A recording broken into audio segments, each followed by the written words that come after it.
Have you ever wondered why some world leaders seem to hold their own when dealing with Donald Trump, while others appear to leave empty-handed? Well, you're about to hear a perspective that might surprise you. Before we dive into the full story, comment where you're watching from. And don't forget to like and subscribe so you don't miss the next one. Today we're looking at a fascinating moment featuring former Australian Prime Minister Malcolm Turnbull, who shares his first-hand experience of negotiating with Donald Trump. And let's just say, his strategy was very different from what many other leaders chose. Throughout the years, we've watched presidents, prime ministers, and diplomats from around the world meet with Trump, each trying to figure out the best way to navigate his unique negotiating style.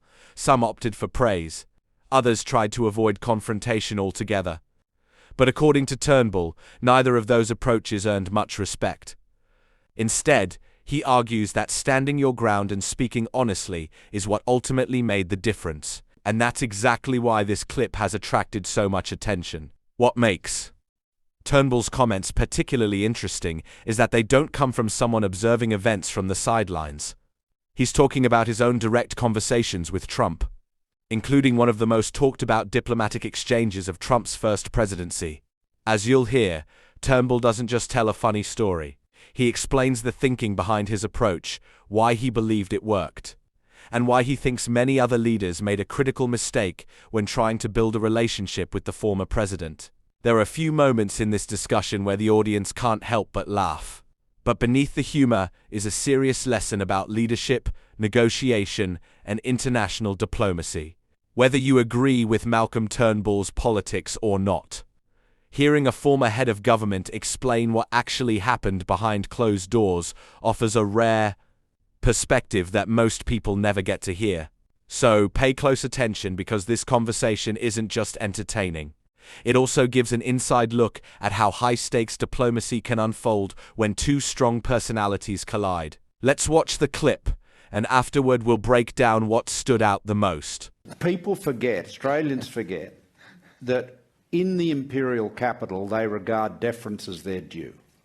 So if you go to Washington, or indeed to Beijing, or in the old days to London, and you grovel and carry on and suck up, they just say, oh, that's great. Is it time for the next sycophant?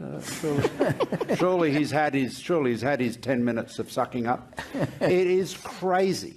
You win no respect at all. And of course with Trump, who is like the ultimate narcissistic, blustering bully, it is the worst possible thing to do. Now, I was very lucky with Trump in this sense that my first engagement with him, or enragement with him, to use a fabulous Joe Stiglitz word that he often uses about Fox News, was over this, everyone here knows about it, was, over a deal I'd done with Obama that Trump wanted to renege on. Anyway, and we had a huge, blazing row where I basically said, you've got to stick to your word. And Trump said, come on, Malcolm, you're a businessman, you must have reneged on deals. I said, no. No, he did. That's exactly what he said. He said, no. I said, ask your friends. We've got friends in common.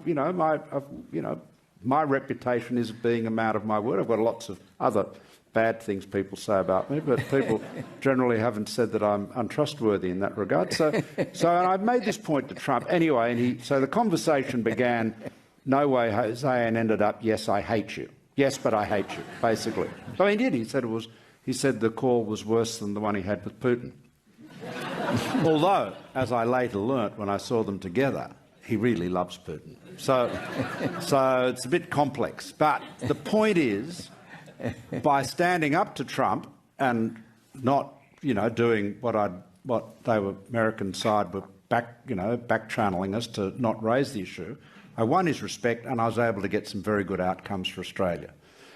And so, you read all this stuff, particularly in the Murdoch press, about how you've got to have an ambassador that sucks up to Trump and you've got to flatter him. That is all bullshit, believe me. I promise you, there are a lot of leaders at the time Trump came in who did exactly that, and they got nothing. The only way to deal with bullies is to stand up to them. And the thing that an Australian Prime Minister knows, when they go into a room with an American president is that they're the one person in the White House the president can't fire. So all his staff, they've got to be careful, because the boss can go, "Oh, I'm sick of you telling me what I don't want to hear, you're out." Okay, and that's what Trump does. But if you're the Prime Minister of Australia, the only people that can sack you are your colleagues back home, which, of course, I'm very familiar with the process. But so it's really important. It's really important for Australia to engage, from a position of strength. I mean, there is a complexity there. I'll just conclude on this point, that Albanese has to recognise, and I had to too, that the sort of right-wing media ecosystem here, mostly News Corp, but not entirely, is basically Trump is now the central sort of avatar of that universe, and so if disagreement between an Australian Prime Minister and Donald Trump, they will side with Trump. Yeah. So, but that is no reason to do anything other than be absolutely strong, play a straight bat, and of course, needless to say, the last thing. Trump got really bad press when he had this tantrum with me. It really did not help him, and I think he was very conscious of that.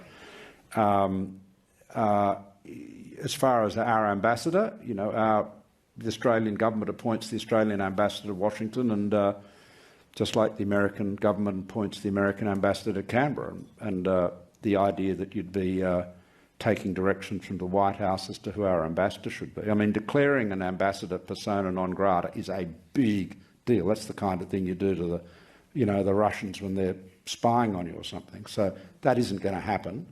So, Albo, whatever people think of Kevin, and, I've had an up and down relationship with him.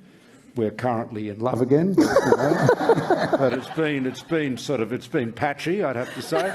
But the Albanese should stick with Rudd, and and he'll and just be very strong and play a straight bat. That's what he's got to do. So, after watching that entire discussion, Malcolm Turnbull leaves us with a lesson that goes far beyond one meeting or one political disagreement.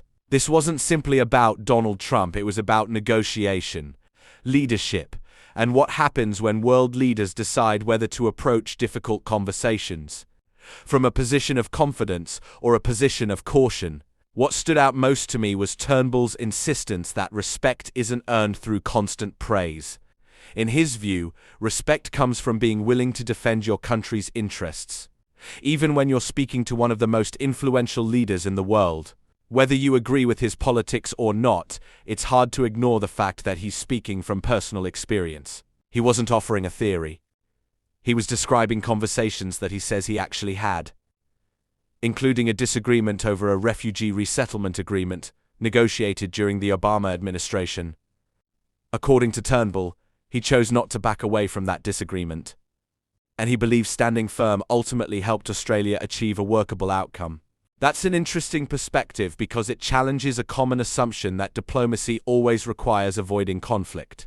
Turnbull argues that sometimes a respectful but direct disagreement can be more productive than simply telling someone what they want to hear. Now, reasonable people can debate whether that approach works in every situation. Every international relationship is different, and every leader has their own style. But what makes this interview compelling is that Turnbull explains not just what he did, but why he believed it was effective. It also raises a broader question for viewers. How should democratic leaders negotiate with powerful allies when serious disagreements arise? Prioritize maintaining a smooth relationship at all costs, or value in drawing clear lines when national interests are involved? That's a debate that extends far beyond Australia or the United States. Whether we're talking about trade, security, or diplomatic agreements, leaders constantly have to balance cooperation with standing up for their country's priorities. Turnbull's comments offer one perspective on how that balance can be approached. It isn't just a story about one conversation with one president. It's a discussion about leadership under pressure, political strategy, and how relationships between world leaders are often far more complicated than they appear from the outside. Now, I'd love to hear your thoughts. Do you think Malcolm Turnbull's approach to dealing with Donald Trump was the right one? Or do you believe a different diplomatic strategy would have produced better results? Share your opinion down in the comments below. If you enjoyed this breakdown, don't forget to like the video, subscribe to the channel, and turn on notifications so you never miss our next political analysis. Thanks for watching, and I'll see you in the next one.